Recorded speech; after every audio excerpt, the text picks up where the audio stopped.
देवर्षी नारदानं सांगितलं, राजा मेरू पर्वताच्या 9 मुली आहेत, लग्नाला आल्यात, या तुझ्या 9 मुलांना आम्ही देऊन टाकतो. देवर्षी नारदानं स्वैरिक पक्की केली आणि अग्निग्राच्या 9 मुलांना मेरू पर्वताच्या 9 मुली देऊन टाकल्या.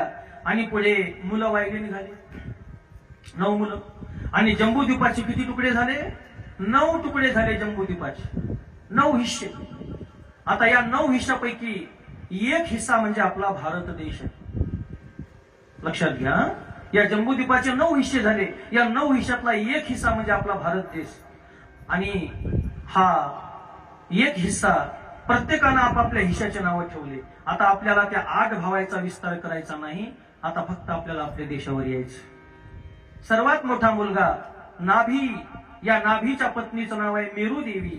यांच्या हिश्श्याला जो तुकडा आला त्याचं नाव त्यांनी काय ठेवलं? अजनाब वर्ष. आपल्या